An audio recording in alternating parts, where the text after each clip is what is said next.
m'appelle Lolita Godinez. Et je suis née le 5 juin 1941. À Paris, dans le 18e arrondissement.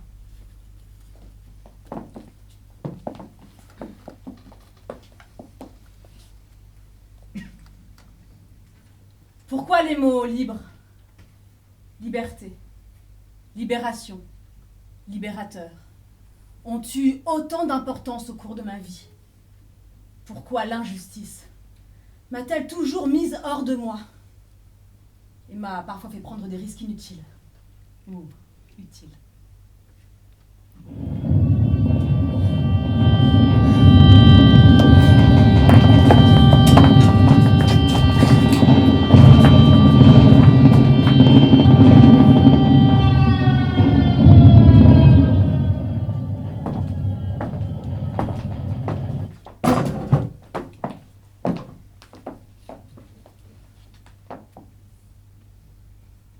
Repère, soirée.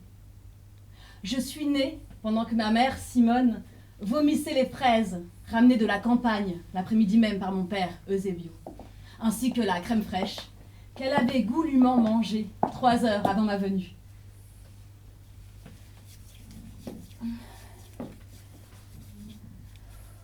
Bon, Madame Godinez. Oh! Le col est bien ouvert. On va faire un dernier petit effort ensemble, d'accord, Madame Godinez? Mais qu'est-ce que c'est que ça? Mais je vous ai demandé de pousser, pas de vomir. Oh, j'en ai 4 comme vous qui attendent derrière Madame Godinez. Hein. Vous n'y mettez pas du vôtre. Hein. Ah, vraiment. Hein. Bon. Oh, et puis cette odeur. Oh, c'est simple, je vais vomir aussi. Bon, Thérèse. Oui, docteur. Nettoyez-moi rapidement le vomi de Madame Godinez. C'est pas vrai, mais... Oh là là, elle aurait pas pu se retenir, la petite dame. On n'est pas là pour passer la serpillière, hein. Je suis désolée. C'est les fraises et la crème fraîche de ce midi, je les ai pas digérées. Les fraises et la crème fraîche? Docteur? Eh ben, il y en a qui se font plaisir. C'est pas la guerre pour tout le monde, à ce que je vois. Bon, c'est pas grave. Je vous rappelle qu'on est vraiment pressé là. Ça pousse dans tous les coins de la maternité. Madame Godinez, vous allez me sortir ce bébé, c'est un ordre. Allez, Madame Godinez. On pousse, On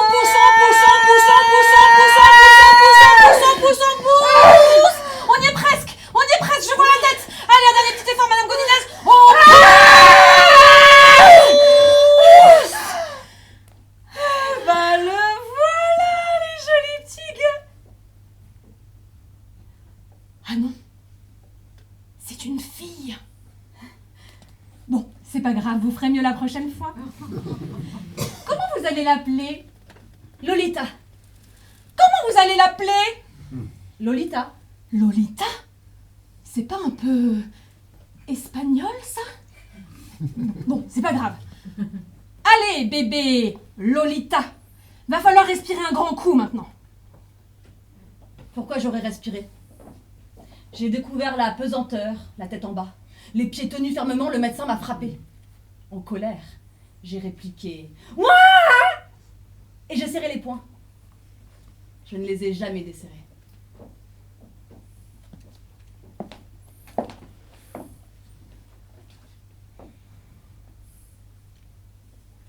« 1947.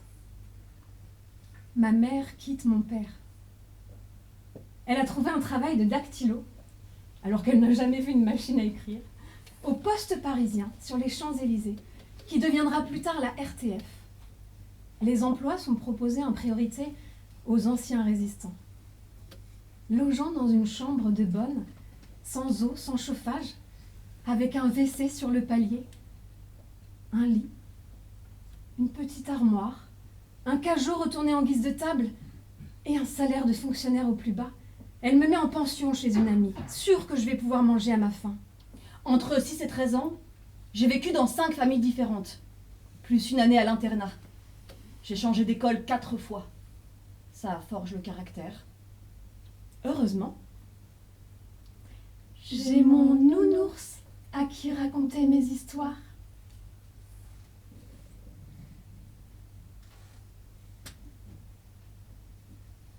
Je découvre des adultes mesquins, tordus, suspicieux, et je me jure de ne jamais être comme eux.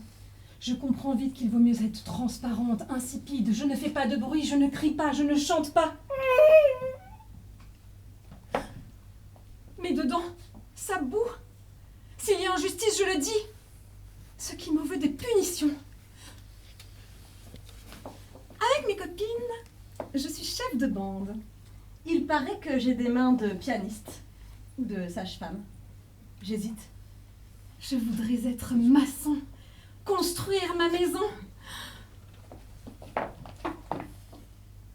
Je suis devenue sténodactylo.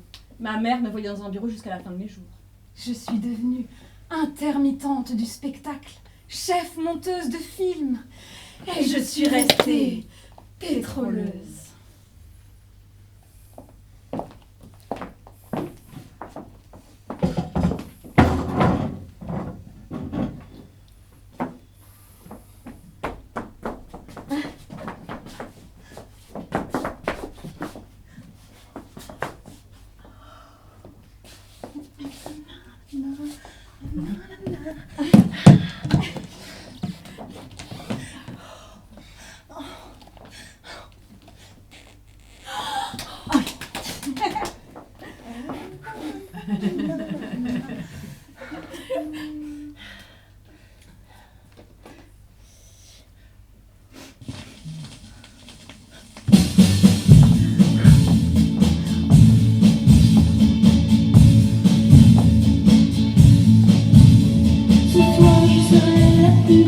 Pour aller danser, danser, pour mieux évincer toutes celles que tu as aimées,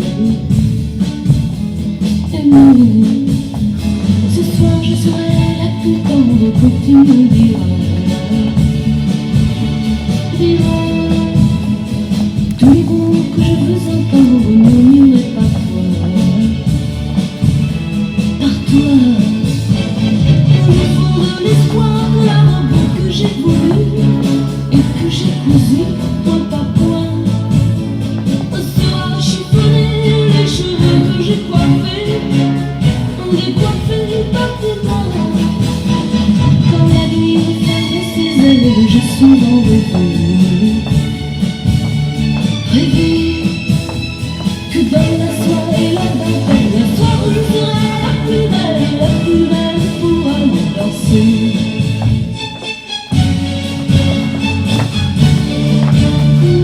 La plus belle pour aller danser.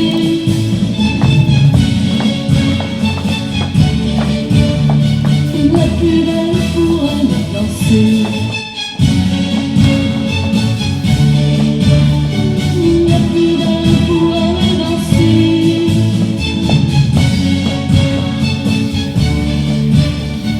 La plus belle pour aller danser.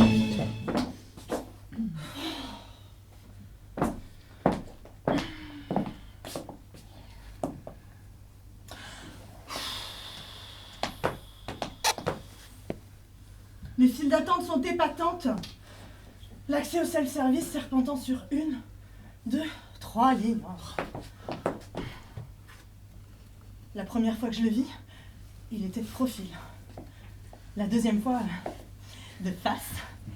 Et la troisième, de rang derrière moi. Ce fut un festival de regards en coin, de timides sourires. Pendant au moins un mois, puis je me retrouvais derrière lui me demandant comment engager la conversation et je vis ses pieds qui parurent immenses. Ils sont énormes. Avec mes copines, on ricanait comme des collégiennes. Nous avons parié sur la taille de ses pieds. Salut, ça va? T'es trop beau. Dis-moi, avec les copines, on adore le gland sur tes mocassins. Et on se demandait... Tu ferais pas du 44? Je savais! Je savais, je l'avais dit. Je suis sûre que t'allais trop beau pied, j'aimerais tout voir. J'aimerais voir tes orteils. Tu vas pas à la piscine des fois que je te vois en claquette. J'ai gagné! Du 44, il fait du 44! Bah, pas très romantique comme approche, mais ça a marché. Nous avons plaisanté, changé nos prénoms. Lolita. Il a des yeux verts, avec quelques petites taches marron et de belles mains. Les 4 garçons sont allés au fond du self. Et nous, dans un coin, je ne pouvais plus voir. Mais bon, le contact était établi. On se reverra demain, à 12h30.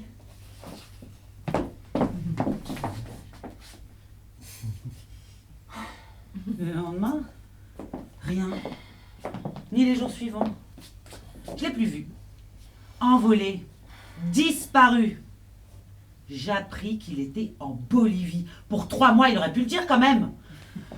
Tant pis pour lui. Je suis sortie avec Jean-Claude, un comptable. Un jeune homme charmant, mais d'un ennui, qui me demandait au bout de 3 semaines de l'épouser. J'ai fui. 6 mois plus tard, il épousa une Josiane. Il voulait vraiment se caser. Puis avec ce grand brun, je me souviens plus son prénom. Jean-Michel. Des copines m'avaient entraîné, enfin, plutôt traîné dans une boum. J'avais horreur de ça. Ah, j'adorais danser. Mais dès qu'il y avait un slow, je me cachais derrière mon bouquin. Ouais. J'avais toujours un livre avec moi. Ce qui faisait râler les copines parce que ça éloignait les garçons. Et les garçons, il n'y en avait plus beaucoup. Ils partaient pour l'Algérie. Ou bien ils y étaient déjà. Pour la paix en Algérie! Pour la paix en Algérie! Pour la paix en... Et c'est d'ailleurs dans une manif contre la guerre d'Algérie que je revis mon 44. Mais nous fûmes très sobres, très... Tiens, t'es là? Comment ça va? Je savais qu'il était chef électro. Et je savais que les 3 mois en Amérique latine, c'était pour le Bureau international du travail et que c'était pas lui qui devait partir, mais un collègue. Ils avaient le même nom de famille à une lettre près, donc la dactylo s'étant trompée. Il avait dû faire ses vaccins, remplir ses papiers en urgence. Mais je l'ai laissé parler, appuyant ses propos d'un « Ah bon? Non. Incroyable! Non !» Je compris qu'il ne m'avait pas rayé de son champ de vision. J'ai pas eu le temps d'approfondir, les policiers ont chargé. Son réflexe fut d'attraper ma main pour me sortir du cortège. Quelques secondes. Puis la foule nous sépara.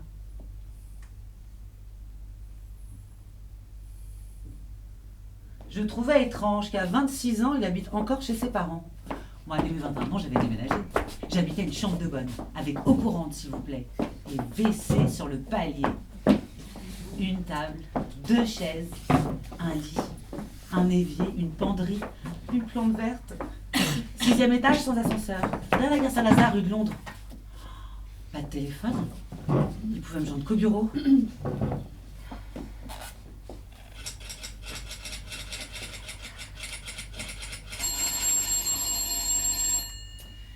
Allô? C'est lui. C'est pas possible. Il proposa un dîner. Self-service. Note séparée. Mais j'ai pas trop apprécié. Hein. Il payait pas de loyer, lui, il voulait montrer quoi? Qu'il appliquait les grands principes féministes? J'étais en contradiction avec mes idées. Ben, j'étais surtout fauchée. Nous sortions en copains. Cinéma, promenade sur les grands boulevards, bouquinistes sur les quais. Puis ils partaient, 1, 2, 3 semaines pour des tournages en province. Et ils m'envoyaient des cartes postales que j'attendais avec impatience. Il me manquait. Puis au bout de quelques mois, je me suis demandé, qu'est-ce qu'il attend? Mais j'aimais nos discussions. Nous n'avions pas les mêmes goûts en littérature, mais nous avions la même vision globale de ce que nous voulions faire de notre vie. Il m'étonna lorsqu'il affirma qu'il trouvait normal que les femmes travaillent et ne dépendent pas de leur mari. C'était surprenant. 1960, les promotions, les avancements, les augmentations de salaire vont aux hommes en priorité. Nous, les femmes, sommes l'avenir de la France. Notre métier, faire des enfants et puis la fermer. Mais je suis tenace. Même pas peur, je suis d'un optimisme inébranlable. Délégué syndical CGT, je refuse de vendre le pendant féminin de la vie ouvrière. Motif, C'est ensemble qu'il faut lutter. Le tricot et les recettes de cuisine dans la vie ouvrière, Ça les a bien fait rigoler.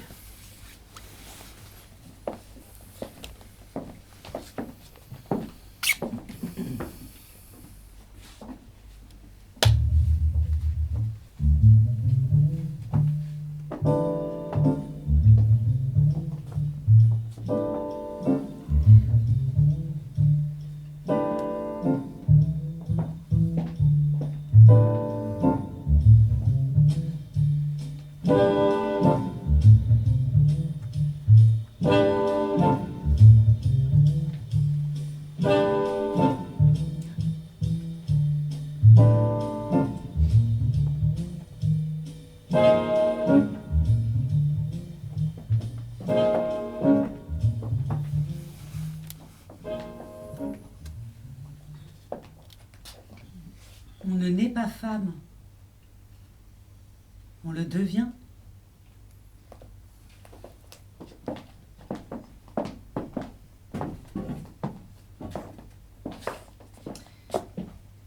Il y a 2 jours où la femme est un plaisir. Le jour où on l'épouse et le jour où on l'enterre. Cet aphorisme douteux est d'Hipponax, un poète ayant vécu en 540 avant Jésus-Christ et qui se trouvait sans doute très drôle à l'époque. Mais hélas, cet aphorisme a traversé les siècles et beaucoup d'hommes l'ont cité en se gaussant.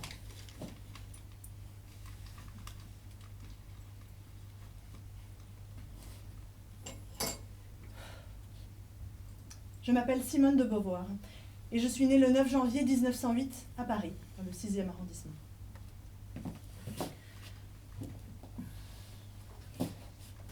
Pour moi, le drame du mariage, ce n'est pas qu'il n'assure pas à la femme le bonheur qu'il lui promet. Il n'y a pas d'assurance sur le bonheur.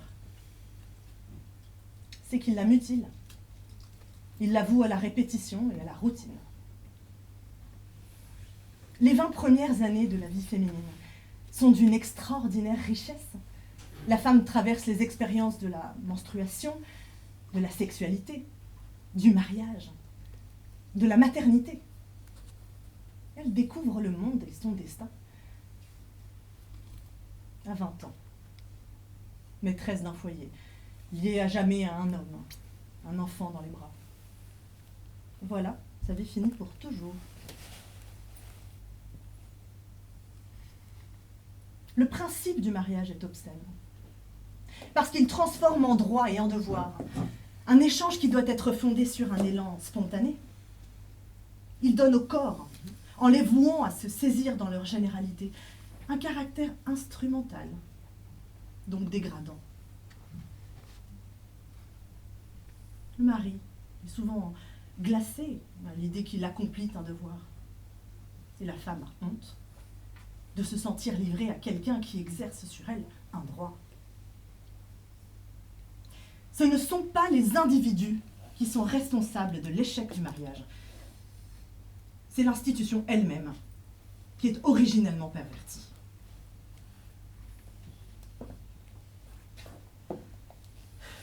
D'une manière cynique, Balzac exprime un idéal dans la physiologie du mariage. La destinée de la femme et sa seule gloire sont de faire battre le cœur des hommes. La femme est une propriété que l'on acquiert par contrat. Oui, elle est mobilière car la possession vaut titre. Et enfin, la femme n'est à proprement parler qu'une annexe de l'homme. Balzac exhorte l'époux à la tenir dans une totale suggestion, s'il veut éviter le ridicule du déshonneur. Il faut lui refuser l'instruction et la culture, lui interdire tout ce qui lui permettrait de développer son individualité, lui imposer des vêtements incommodes et l'encourager à suivre un régime anémiant.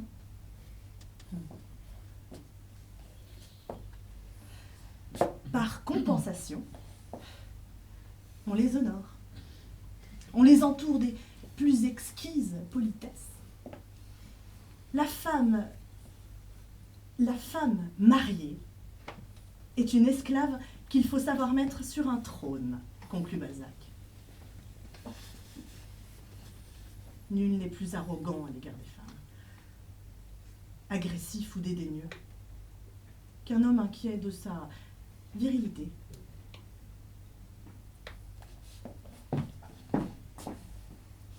La femme libre est seulement en train de naître.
Lorsqu'il m'invita dans un vrai restaurant, à Paris, dans le 6e arrondissement, avec serveur stylé, bougies, feu de bois, j'ai pensé...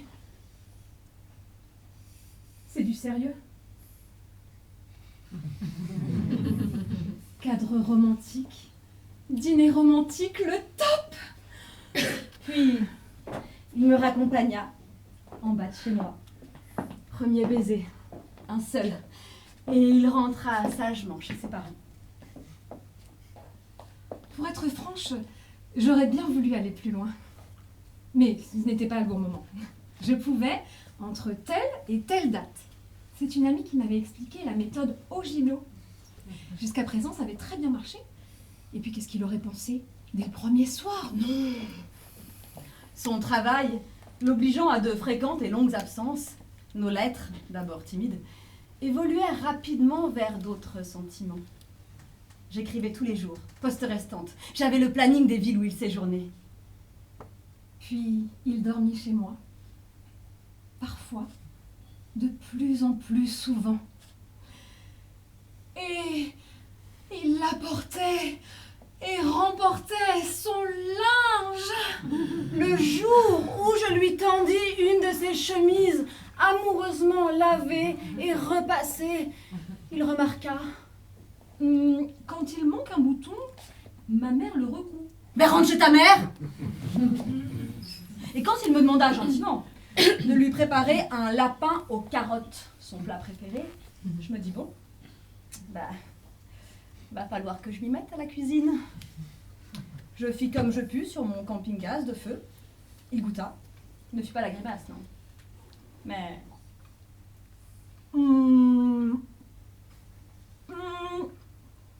Ma mère ne fait pas comme ça. Il aime... Mais rentre chez ta mère voir si j'y suis et reste-y. Direct à l'estomac. Il est parti, vexé.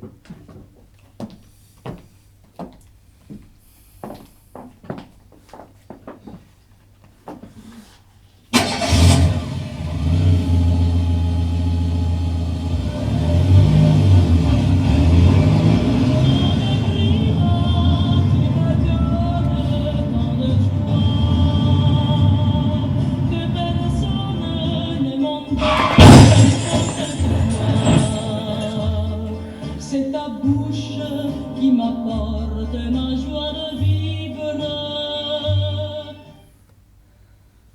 Le 5 juin 1963, nous avons eu un accident. Un fou du volant nous était rentré dedans. Après 1 ou 2 tonneaux, la voiture s'est retrouvée sur le toit, l'essence se répandant partout. Nous venions de faire le plein. Traumatisme crânien pour moi. Lui, il s'était pété un genou contre le volant. 1m85 dans une 4 chevaux Renault. Début juillet, il m'avoua qu'il avait eu très peur de me perdre. Et il proposa... Et si on se mariait? Oui, pourquoi pas? Ai-je laconiquement répondu, alors que j'avais envie de sauter de joie. En tant que jeune femme moderne, je ne pouvais pas exprimer cette joie. C'était ringard de penser mariage avec un grand M, alliance avec un grand A. Les mots mari et femme étaient bannis de notre vocabulaire. Je m'entraînais aussitôt à ma future nouvelle signature. Oui, je l'ai fait. Mais il n'y eut ni robe longue, ni smoking, ni église. Au bout d'1 an, mon alliance se fendit. Et la sienne, il perdit.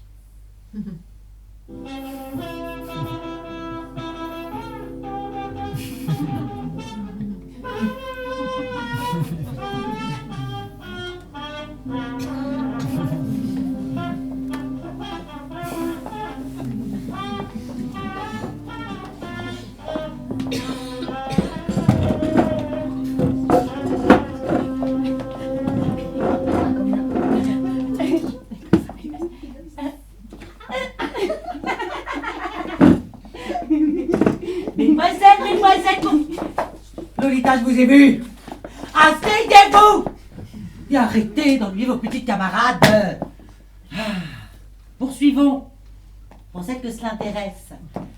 Les principales qualités d'une bonne maîtresse de maison sont la vigilance, la propreté, l'ordre et l'économie. Elle doit posséder des notions suffisantes sur la valeur, la préparation, l'usage, des choses de première nécessité.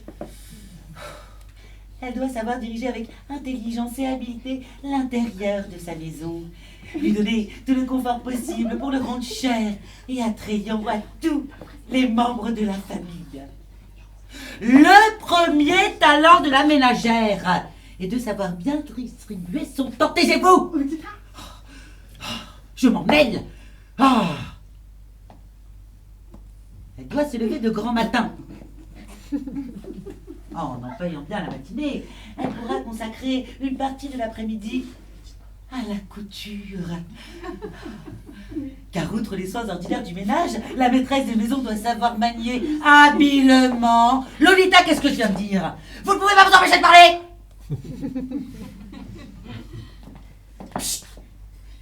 Pardon, mademoiselle. Outre les soins ordinaires du ménage, la maîtresse de maison doit savoir manier habilement. Très bien, Lolita. Mais silence. Je vous le rappelle encore une fois, le silence est la qualité première d'une bonne maîtresse de maison. Poursuivons. Pour celle que cela intéresse. La maîtresse de maison doit donc savoir manier habilement l'aiguille. Être capable de confectionner la plupart de ses vêtements et ceux de ses enfants, entretenir en bon état ceux de son mari et tout le linge de la maison. La récréation. Attendez à repartir. Notez dans vos cahiers de devoirs. Pour demain, dans une lettre à l'une de vos amies qui est orpheline. Orpheline. Très bien. Parfait. Excellent. Vous énumérez les vêtements qu'elle doit préparer à l'approche de l'hiver. Ajoutez quelques notions sur la manière de confectionner des jupons, des chaussons de laine et tout autre vêtement de votre choix. Voilà. Allez, ça circule. Sauf vous, Lolita. Au piquet.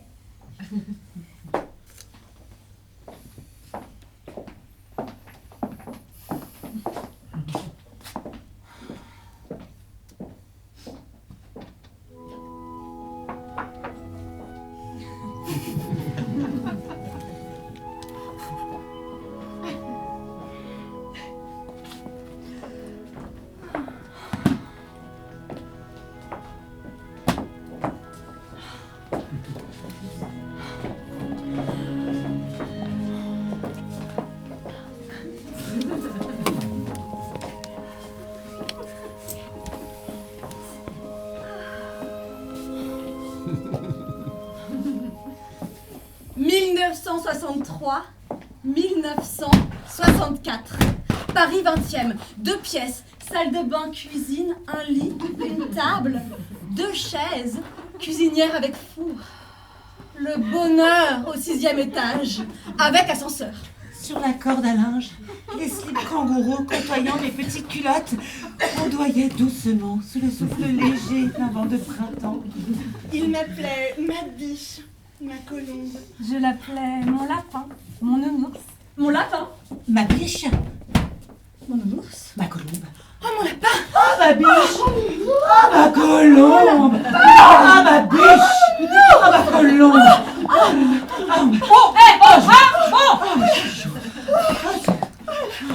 Nous étions sur la même longueur d'onde, mêmes espoirs, même lutte contre la guerre au Vietnam, Franco, l'impérialisme, le capitalisme, la censure.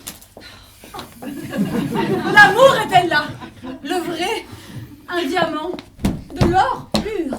Nous serions forcément plus intelligents que nos parents. Nous étions un couple moderne et comptions de rester. Ne rien se cachait. Toute la vérité. Rien que la vérité. La fidélité. Un attrape-couillon. Le bonheur jusqu'à la naissance de... L'enfant. Là, changement radical. Une mère doit rester à la maison s'occuper de sa famille. Le père doit subvenir aux besoins de son foyer. Muette, sidérée. J'étais KO debout. Je lui ai demandé si son père s'appelait Pétain. J'ai pensé, Cause toujours mon lapin. je ferai ce que je voudrais.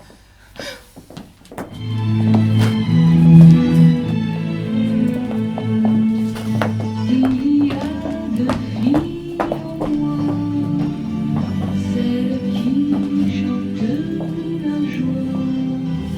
Il y a 2 filles en moi, celle qui pleure tout bas.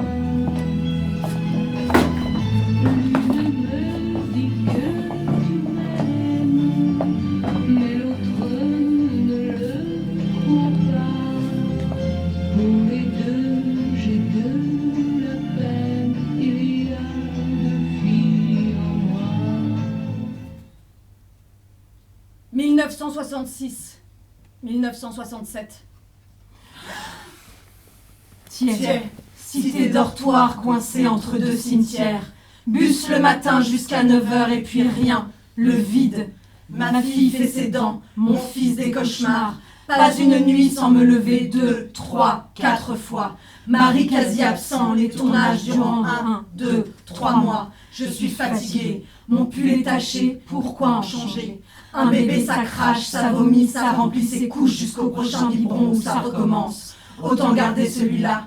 Je lave le linge dans la baignoire, ça me casse le dos. Ma fille met des heures à boire son biberon. Quand elle a de la fièvre, c'est tout de suite 40. J'ai l'impression de voir son crâne gonfler. Mon fils qui était propre à 2 ans ne l'est plus. Il commençait à manger seul, il ne veut plus. Je fais l'avion avec la cuillère, mais mon avion est un bombardier. Je ne me maquille plus. J'attache mes cheveux le matin et basta. J'ai rencontré d'autres mères de famille, dont les enfants ont l'âge des miens. Excellent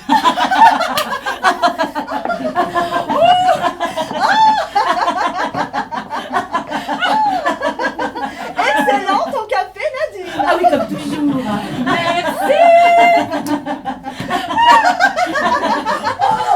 Mais je vous ai pas dit la grande nouvelle. Non! Mon mari a une promotion. Oh, incroyable, Christian. Si, Martin. Il passe responsable régional. Et il va avoir une augmentation conséquente, hein. Bah, par contre, je suis très embêtée parce que je le verrai beaucoup moins. Il sera en déplacement toute la semaine. Je vais être perdue. Oh oui, mais t'inquiète pas, ça va vous changer la vie. Vous avez un superbe moyen de revenu.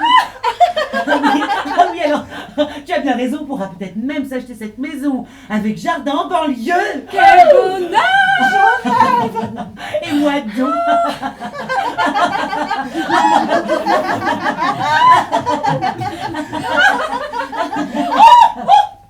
J'ai vu à la télé la nouvelle recette de Raymond Oliva. Mince, je l'ai encore loupé. C'est toujours le lundi quand je fais mes bûches. Des pommes de terre vapeur écrasées avec une noisette de beurre et du shampoing. Ah oui, c'est très simple. Très simple, oui. Et les enfants le font eux-mêmes. Oui, bah, fallait y penser, oui. Mais dis-moi Nadine, c'est suffisant pour ton mari? Je crois que le mien ferait la tête, hein. Oh, parlant d'enfants, mais comment vont les tiens, ma petite Lolita? Mais qu'est-ce qui nous inquiète quand ils sont malades? Comment vont-ils? Ils vont bien, ils sont retournés à l'école. Et puis moi, je vais retourner travailler et prendre une nounou. Mais pourquoi? Pour être libre et vivre. Mais quelle idée! Pour être libre et vivre, enfin, Lolita. Tu sais pas, un peu féministe? Oh là là, elles me font peur, celle-ci! Oh, a toujours parlé d'avortement, de contraception! Écoute, mais tu peux pas te faire aider par ta belle-mère? Elle a bien des perles. Ah oui, la mienne a fait l'école ménagère. Elle m'a appris à repasser les chemises de mon mari à la pâte mouille. Oh, oui, la pâte Je veux mener ma vie de femme. Et ne plus dépendre financièrement de mon mari.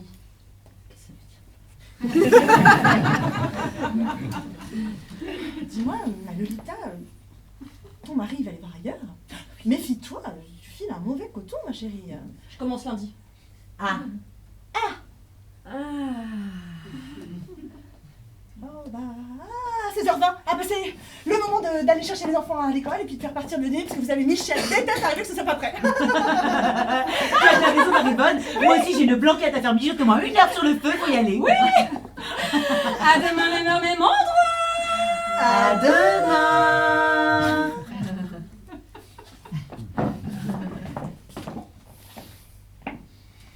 Sujet de discussion?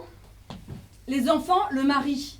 La belle-mère, le mari. Les recettes de cuisine, le mari. Et rebelote le lendemain.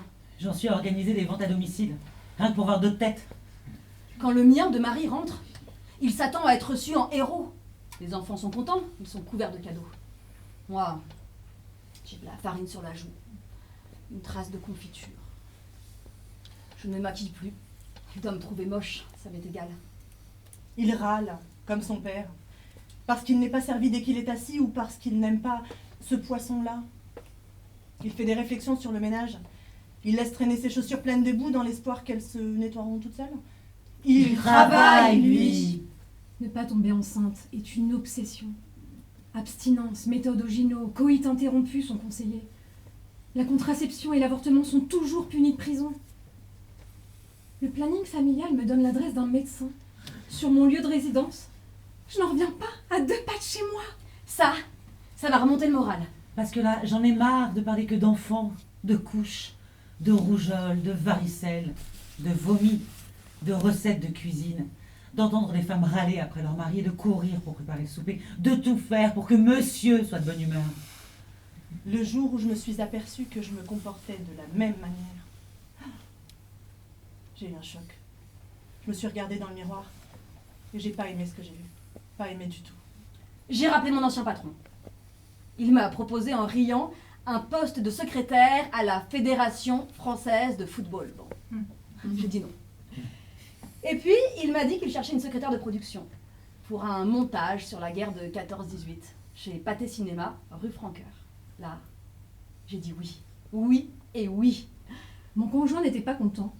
Je lui ai fait remarquer qu'il n'était pas souvent là et que ça ne le gênerait pas.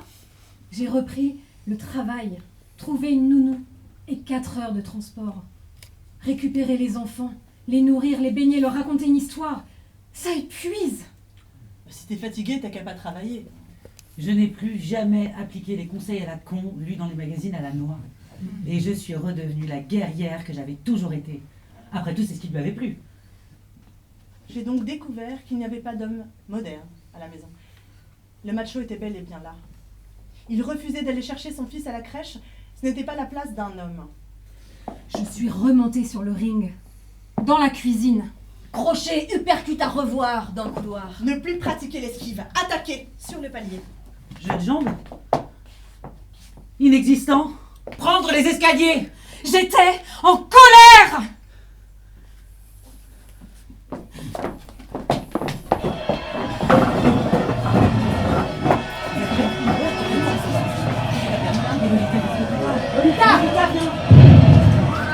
Nous ne sommes pas historiques. Nous sommes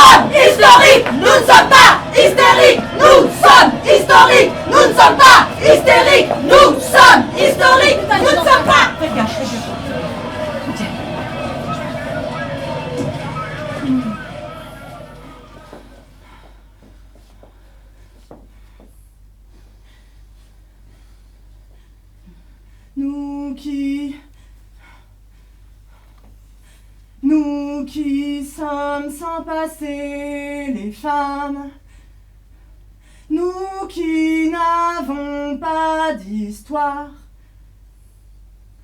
depuis la nuit des temps, les femmes, nous sommes le continent noir, debout, femmes esclaves, et brisons nos entraves.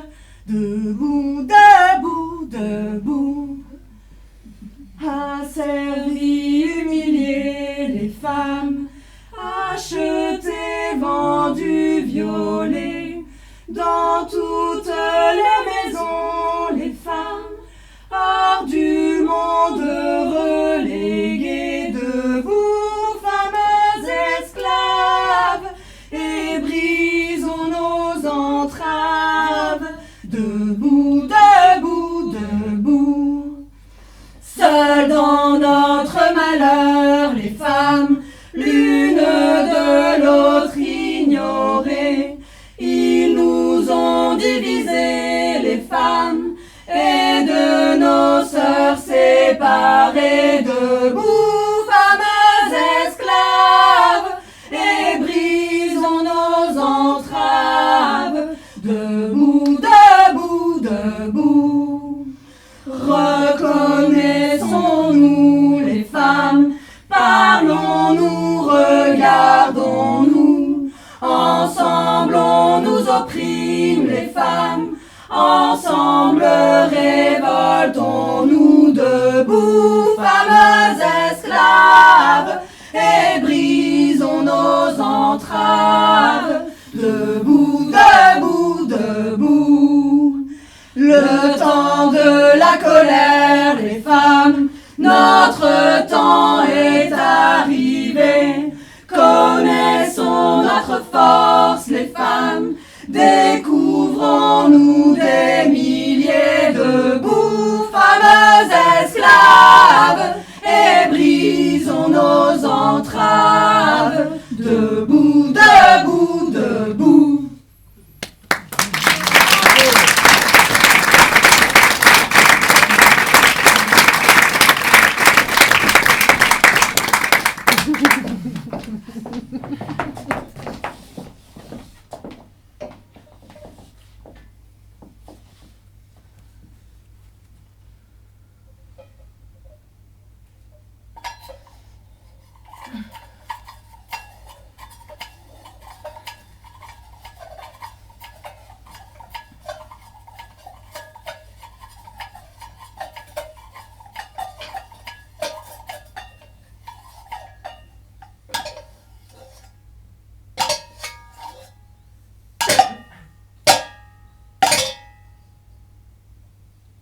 Exister, s'affirmer.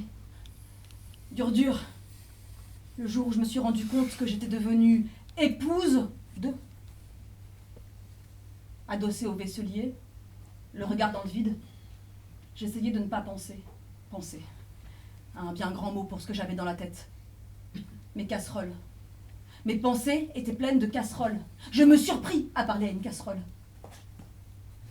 Allô ? La casserole. Lorsque j'approchais d'elle, j'avais une sensation bizarre. Comme si elle allait m'attaquer. Les gens savaient que je parlais aux animaux, aux plantes, mais à une casserole. Et ce malaise était en train de s'étendre à l'ensemble de la cuisine. L'autre voulait manger chaud, alors qu'il faisait une chaleur à crever. Il voulait des pâtes avec un morceau de beurre et du gruyère râpé, c'est tout, pas compliqué. Non, pas compliqué, non. Mais moi, je ne voulais pas mourir dans ma cuisine.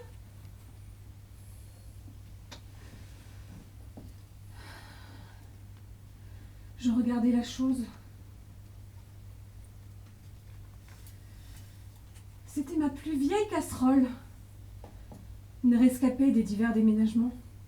Des tris sauvages, oublis sur le feu, grattage de sauce, de riz, de pâtes qui ont préféré rester collés plutôt que tomber mollement dans la passoire. Elle était grande, pratique,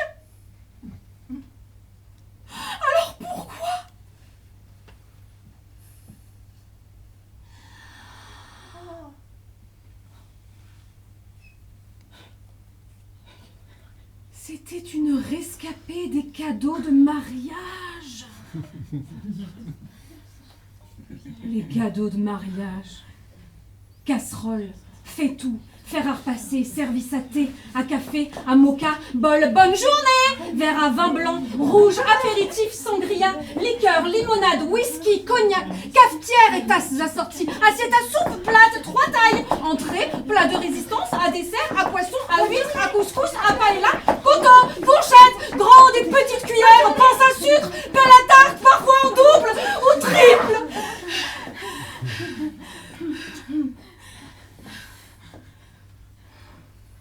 Inventaire à la Prévert. La poésie en moins.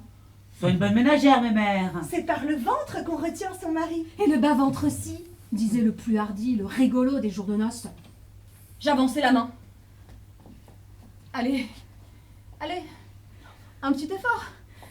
C'est qu'une casserole. Ridicule. Je suis ridicule. Ne pas réfléchir. Foncer.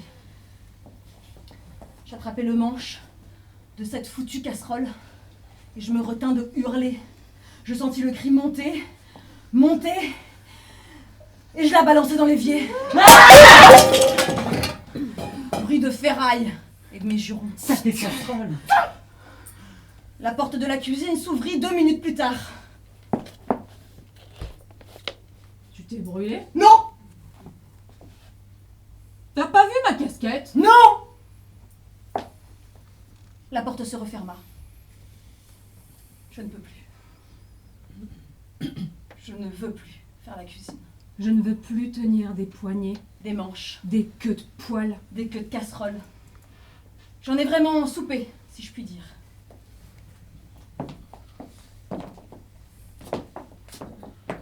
Je restais plantée au milieu de la cuisine. Ce soir, repas froid, il faut que je sorte de cette cuisine. J'y avais jamais pensé. Mais pour être tranquille, je vais dans la cuisine. Bon, on mange quand, là, y a match? Hurle-t-il, vautré sur son canapé. 30 minutes! Tant que ça? Je réponds pas, je vais le tuer, le faire disparaître. Aspirer comme dans les dessins animés. Ah, j'ai pas besoin de l'appeler, le bruit des couverts sûrement. Il s'assied, regarde la table. Repas froid. Ah bon? Et pourquoi? Mais il fait trop chaud, il fait au moins 40 degrés. Bon, et y a quoi? Jambon, salade, C'est tout. fromage et fraises. C'est un peu léger, quoi. Je pose les fraises à la crème sur la table et m'apprête à m'asseoir. Pendant que t'es debout, y a pas le pain, là. Pas de casserole à portée de main, dommage. Je pose le pain sur la table, prête à m'asseoir. Ça paraît bien une bonne bière. Y en a pas! Bah si, dans le bac à légumes, t'as pas bien regardé. Je suis retournée à la cuisine. Agacé, j'ai posé la bouteille un peu brusquement devant lui. Il l'a tâtée, a apprécié de la tête. C'est là qu'il faut la mettre, dans le bac à légumes. C'est là qu'elles sont à point. Je vais m'asseoir. Oh bah l'ouvre-bouteille maintenant, y a pas l'ouvre-bouteille. Non mais je vais craquer là! Je jette le bouteille sur la table, c'est bon là, je peux m'asseoir! Oui. Dit-il en décapsulant la bouteille. Un pchit. Et la bière gicle en pleine figure. Lunettes inondées, chemise trempée. J'ai pas pu m'empêcher de rire. Mais merde, y a pas de quoi rire, même le pantalon. Mais tu l'as fait exprès ou quoi? Non, mais j'aurais pu. Il va se changer, revient, s'assied et annonce. Il faut au moins un repas chaud par jour. Je vais t'acheter un four. J'ai craqué. Il a reçu les fraises à la crème en pleine poire. Puis j'ai lancé un connard! Que les voisins ne sont pas près d'oublier. J'ai attrapé mon sac et j'ai claqué la porte. Je ne suis jamais revenue. Je n'ai plus touché une casserole, une poêle pendant au moins 1 an. Les queues, c'est autre chose. Je suis allée voir une psy. Dépression, a-t-elle dit. Lorsque j'ai dit que je prenais 2 mois pour me reposer, il a accepté et m'a aidé à emménager dans un studio. Oui, il l'a fait. J'ai vu qu'il regardait le lit à une place. J'ai grommelé. Va te faire foutre. Ils détestent qu'on dise des gros mots. Après 1 mois de psychothérapie, j'ai décidé que je ne rentrerai pas à la maison. Il m'a enquiquiné pour savoir avec qui je partais. Avec personne. Il ne me croyait pas. Il m'a envoyé ses copains. Ah non, mais tu peux pas lui faire ça, là. Il est très malheureux. Et moi, il ne se posait pas la question. Alors la traque a commencé. des fleurs dans ma boîte aux lettres, le matin, le soir. Où que je laisse ma voiture, à 8h du matin, à 2h de l'après-midi, en sortant du travail, à l'autre bout de Paris, je trouvais des fleurs sur le pare-brise. Il déposait des cassettes, Brel. Ne me quitte pas. Jonas. Dites-moi, mais qu'elle est partie pour un autre que moi, mais pas à cause de moi. À la dépression. Dites-moi ça, dites-moi ça. À la dépression, c'est ajouté l'angoisse. Et puis, il a menacé.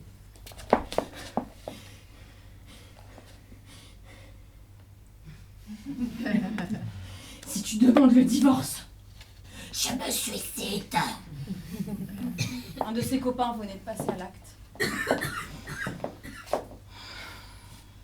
On n'a jamais divorcé.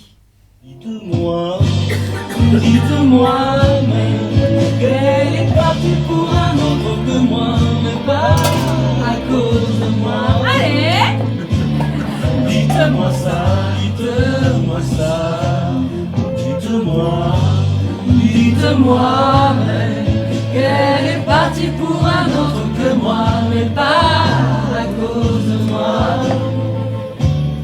dites-moi ça, dites-moi ça, dites-moi, Dites-moi, mais qu'elle est partie pour un autre que moi, mais pas à cause de moi.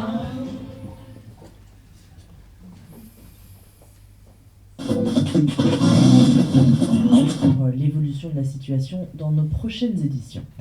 Et puis aujourd'hui, nous sommes particulièrement heureux et honorés de recevoir dans ce studio une femme qui a mené un combat historique, celui de la légalisation de l'avortement en France. Bonjour maître.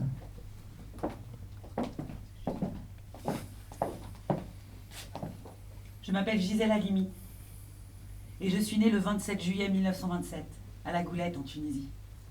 Je suis née rebelle, passionnée, infatigable et libre, farouchement libre.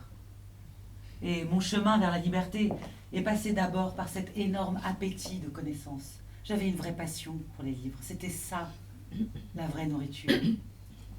Je les regardais, je les palpais, je les sentais longuement avant de leur arracher leurs secrets. Je savais qu'ils m'aideraient à être moi-même. J'ai toujours choisi mon combat, celui de faire reconnaître les femmes comme des êtres humains à part entière. Le refus de se résigner peut stopper cette machine du malheur qui grince et la lancer sur d'autres rails.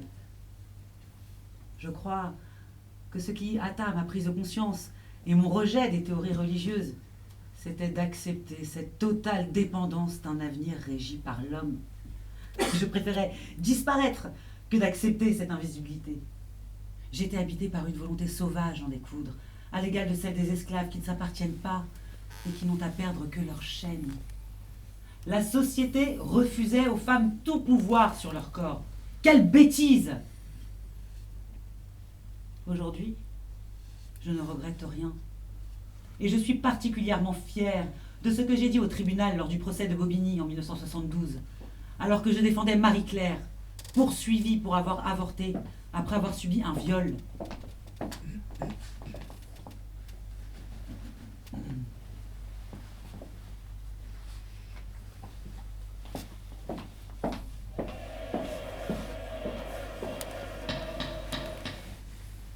J'en ai terminé. Et je prie le tribunal d'excuser la longueur de mes explications. Et je voudrais seulement encore dire 2 mots. A-t-on encore aujourd'hui le droit en France, dans un pays que l'on dit civilisé, de condamner des femmes pour avoir disposé d'elles-mêmes ou pour avoir aidé l'une d'entre elles à disposer d'elles-mêmes? Ce jugement, messieurs, vous le savez, je ne fuis pas la difficulté et c'est pour cela que je parle de courage. Ce jugement de relax sera irréversible et à votre suite, le législateur s'en préoccupera. Nous vous le disons, il faut le prononcer. Car nous, les femmes, nous, la moitié de l'humanité, nous nous sommes mis en marche Je crois que nous n'accepterons plus que se perpétue cette oppression. Messieurs, il vous appartient aujourd'hui de dire que l'ère d'un monde fini commence.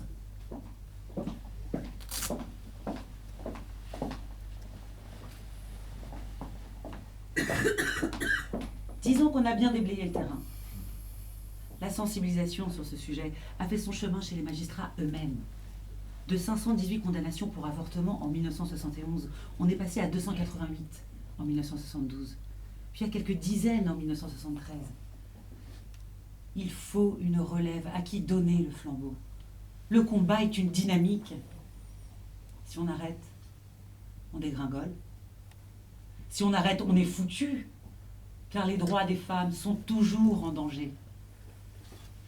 Alors oui, je voudrais encore dire quelques mots aux jeunes femmes qui préparent le monde de demain. D'abord, soyez indépendantes économiquement. Ensuite, soyez égoïstes. Devenez prioritaires. À cela, j'ajoute, refusez l'injonction millénaire de faire à tout prix des enfants. Enfin, n'ayez pas peur de vous dire féministe. C'est un combat valeureux qui n'a jamais versé de sang. On ne naît pas féministe. On le devient.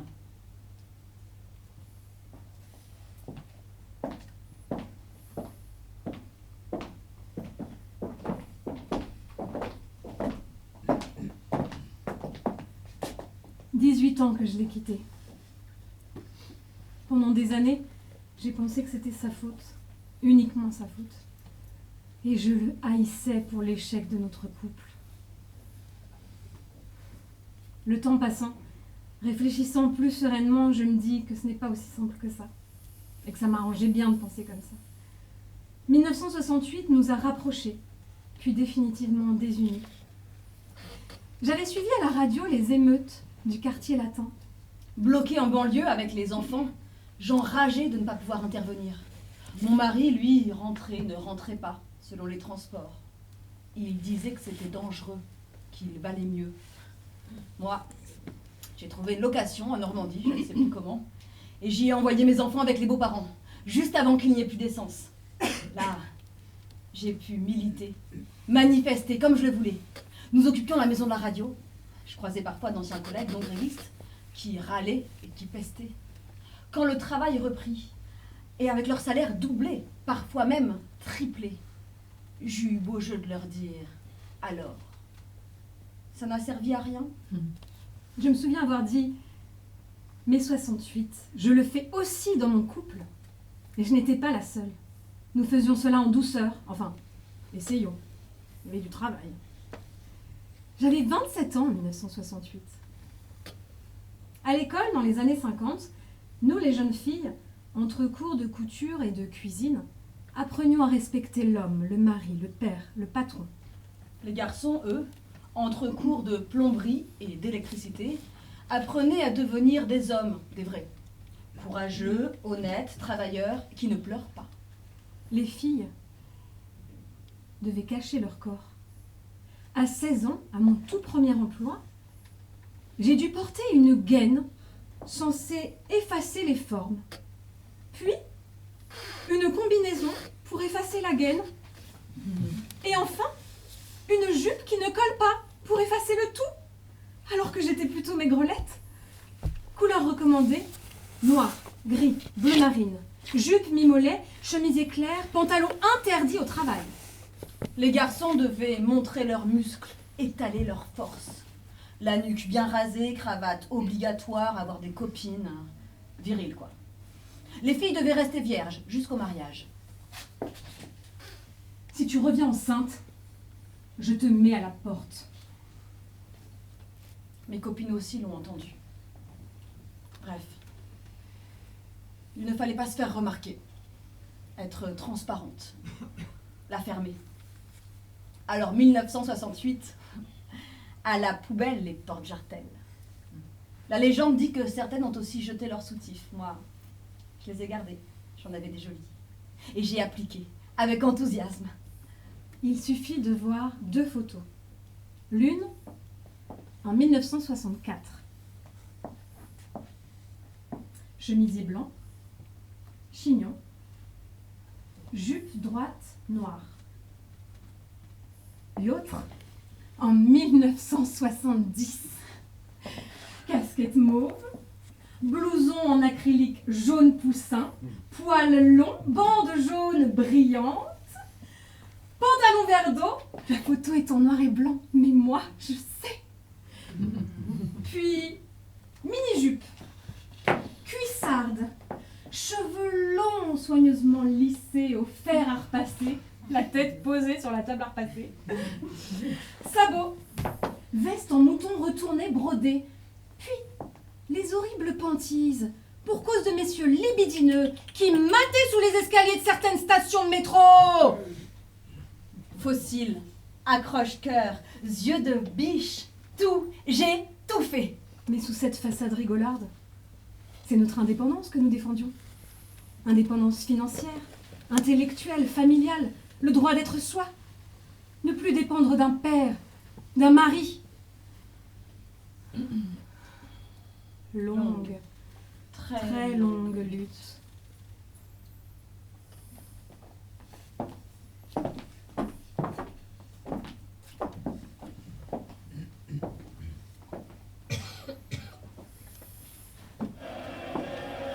Merci.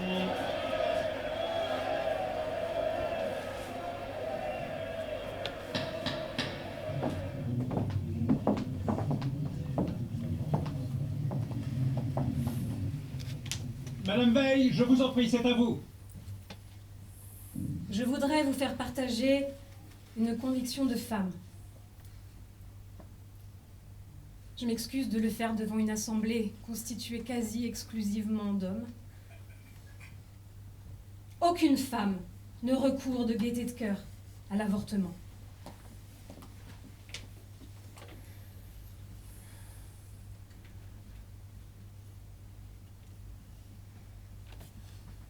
Nous ne pouvons plus fermer les yeux sur les 300 000 avortements qui, chaque année, mutilent les femmes de ce pays, qui bafouent nos lois et qui humilient ou traumatisent celles qui y ont recours. C'est un drame. Cela restera toujours un drame. La loi les rejette non seulement dans l'opprobre, la honte et la solitude, mais aussi dans l'angoisse, l'anonymat, la peur des poursuites. Combien sont-ils ceux qui, au-delà de ce qu'ils jugent comme une faute, ont su manifester aux jeunes mères célibataires l'appui moral et la compréhension dont elles avaient grand besoin? C'est là, hélas, la plus fréquente des réalités. Bien davantage que l'avortement dit de convenance. L'histoire nous montre que les grands débats qui ont divisé un moment les Français apparaissent avec le recul du temps comme une étape nécessaire à la formation d'un nouveau consensus social qui s'inscrit dans une tradition de tolérance et de mesure de notre pays. Je ne suis pas de ceux et de celles qui redoutent l'avenir.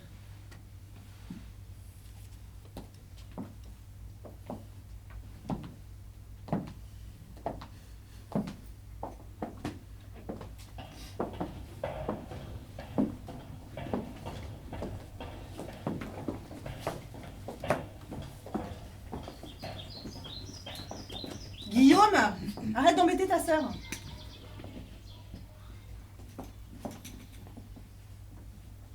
Excusez-moi, auriez-vous du feu, s'il vous plaît?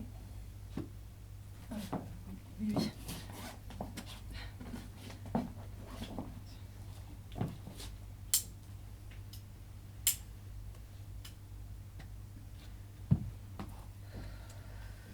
Merci. Vous êtes Madame Veil? Oui. Je vous ai reconnue. Je veux pas vous embêter, mais je voudrais vous dire un très grand merci pour ce que vous faites. C'est très important. Merci, c'est gentil.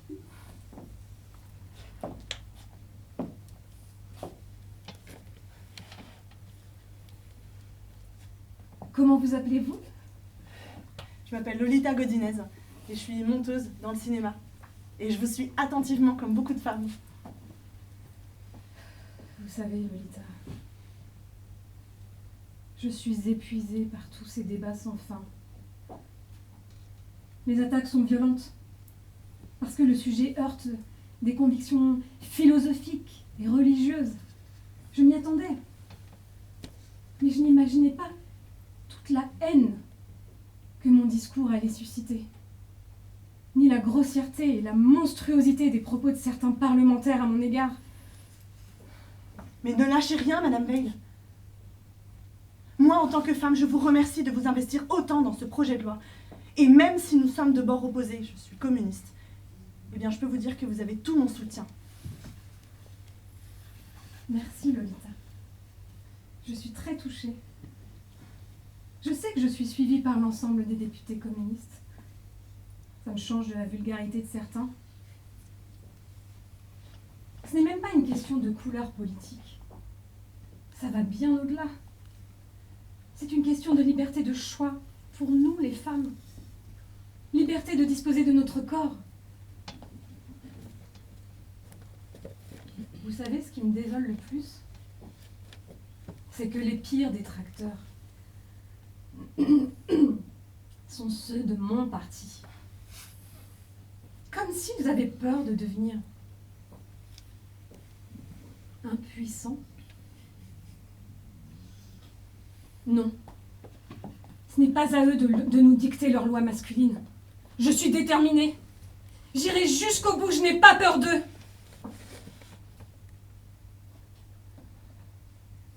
J'ai connu pire.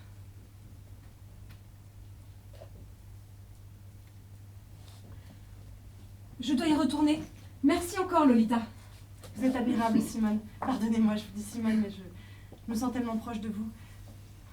Je suis persuadée que grâce à vous, une page historique va s'ouvrir pour nous, pour les femmes. Nous sommes toutes derrière vous.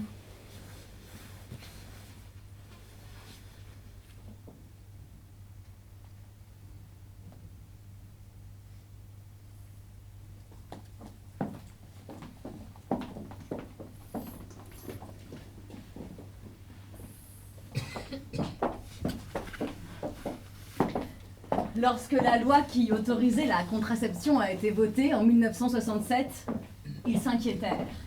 Nous allions toutes devenir des bêtes de sexe. Des obsédés. Et velues, puisque la pilule faisait pousser les poils. On avait beau dire à nos hommes que prendre la pilule, c'était le choix d'avoir ou de ne pas avoir d'enfant. Que ce choix les concernait aussi. L'idée qu'un autre puisse mettre son machin là où eux seuls avaient le droit officiel de le mettre les rendait nerveux, suspicieux, méfiants. Pour les rassurer, on leur disait qu'avec la pilule, au moins, ils étaient sûrs que leur lardon était deux. Parce qu'avant, là, ils devenaient verts. Entre filles, on parlait sexe. Sensation. Odeur. Plaisir. Et on se paraît bien. Mais c'est comme ça que je me suis rendu compte que je n'aimais ni le grain de peau, ni l'odeur de mon conjoint. Ma tête avait refusé de l'admettre. Il a eu plein d'amoureuses. Il s'est trouvé une compagne. Je préfère vivre seule. J'applique au mieux les règles de la boxe, à la française. Corps entier, engagé, chassé, revers balancé, frappe et déséquilibre. Sur mon ring personnel, je swing avec mes amoureux. J'ai eu plein d'amoureux, dont le dernier peu après mes 70 ans. Une belle histoire d'amour avec un jeune homme de 56 ans. Si. Qui a duré plus d'1 an. Cette histoire s'est suspendue pour cause de retour à Paris. Je devais faire un choix. Rester dans ce village devenu cité dortoir où la seule culture pratiquée intensivement était celle des légumineuses et où je m'étiolais en attendant mon amoureux qui venait quand il le pouvait et restait 1 jour, 2 jours, parfois 3. Ou bien revenir à Paris, où j'avais ma famille, dans un quartier vivant où j'avais tous mes amis. Et lui pourrait venir quand il le voudrait. Et moi... Ça s'est pas fait. Mon amoureux m'a manqué, c'est vrai, mais c'était la seule solution. Et en écrivant ces mots, je réalise qu'en fait, je détestais cette sensation d'être à disposition. Peut-être était-ce une atteinte à ma liberté. Et que celles et ceux qui n'ont pas le moral répètent après moi. Ceux qui m'ont quitté, Ceux qui m'ont quitté ne me méritaient pas. Ne me me méritait méritez pas. pas. Et ce que j'ai quitté. Et ce que j'ai quitté ne ne me me méritait méritait pas pas non plus. Au suivant.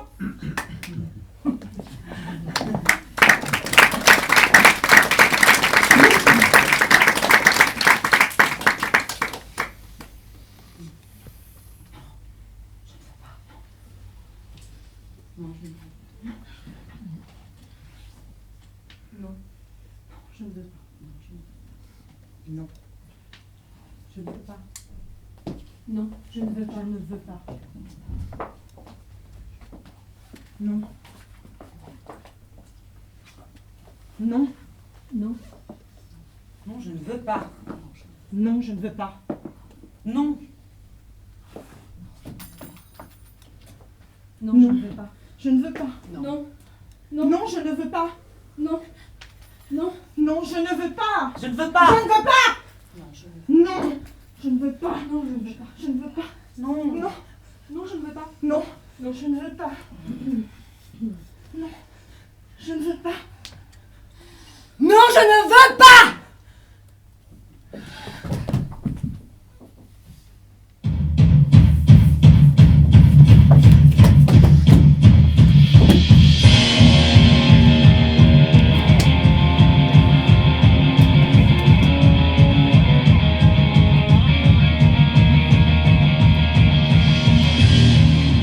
Je m'appelle Virginie Despentes. Je suis née le 13 juin 1969 à Nancy. J'écris de chez les moches, pour les moches, les vieilles, les camionneuses, les hystériques, les tarés, les mal baisés, les imbaisables, les frigides, toutes les exclues du grand marché à la bonne meuf.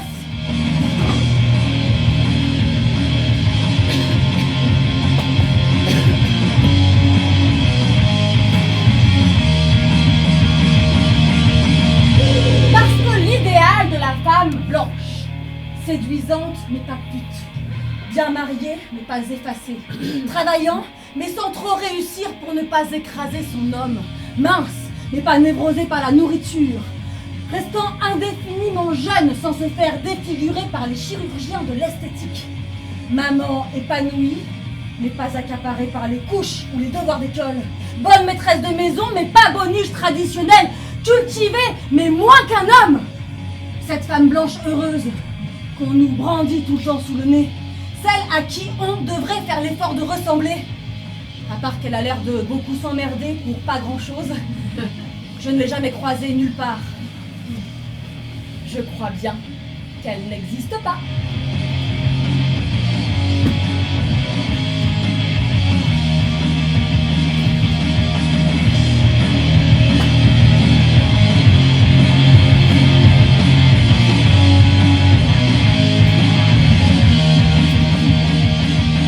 Quel avantage tirons-nous de cette situation qui vaille qu'on collabore si activement?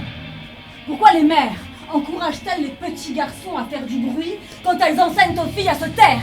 Pourquoi continue-t-on de valoriser un fils qui se fait remarquer quand on fait honte à une fille qui se démarque? Et pourquoi apprendre aux petites la docilité, la coquetterie et les sournoiseries quand on fait savoir aux gamins mâles qu'ils sont là pour exiger, que le monde est fait pour eux, qu'ils sont là pour décider et choisir? Qu'y a-t-il de si bénéfique pour les femmes dans cette façon dont les choses se passent, qui vaille qu'on y aille si doucement dans les coups que nous portons?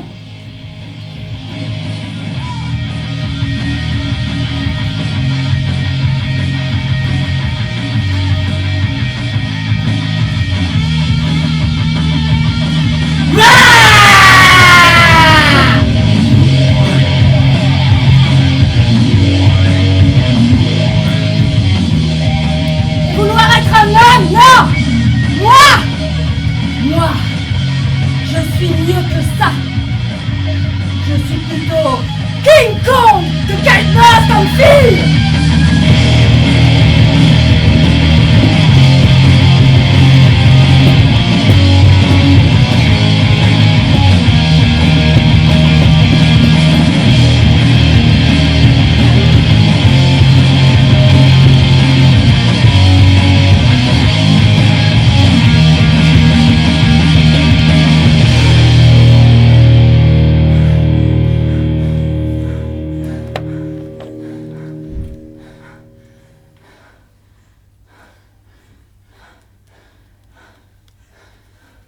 Je m'appelle Lolita Godinez. Et je suis morte le 2 janvier 2020. À Paris, dans le 15e arrondissement.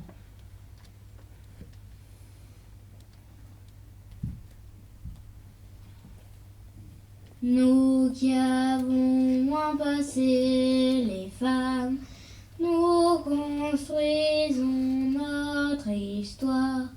Depuis la nuit des temps, les femmes, nous continuerons d'y croire.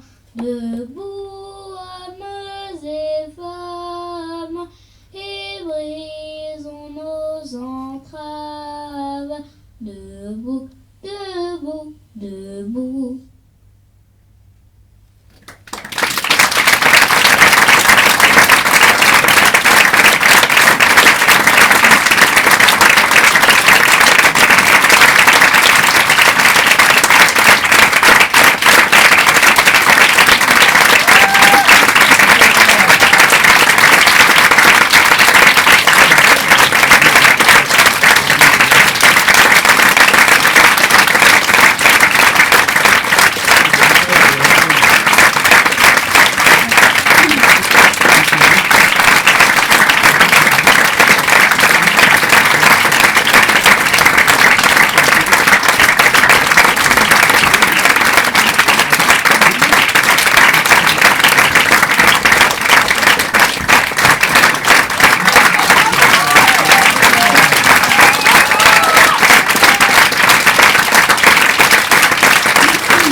Sur Billet Réduc, c'est le marketing digital. Ça va nous aider à envoyer le spectacle un peu plus haut que, enfin, dans d'autres salles et tout ça. Donc on a besoin de vous. On vous mobilise pour pouvoir mettre une critique si vous avez aimé. Et si vous n'avez pas aimé, c'est pas grave. Mais parlez-en aussi autour de vous. On rejouera une corde à linge aussi. Voilà. Oui, il y a eu quelques ennuis. Voilà. Bon, en tout cas, on vous a... Alors, il pleut dehors, je préviens. Mais, alors, si vous voulez boire un dernier verre, il y a le Relais de Chaumont qui nous attend rue Eugène Jumin. Vous prenez, c'est juste à gauche, enfin à gauche, vous remontez l'allée, vous prenez à gauche, il y a la boulangerie qui fait l'angle, et là, il nous attend. On a l'habitude, c'est notre petit QG. Donc, il nous attend pour boire un verre. Voilà, et merci d'avoir été là. Merci.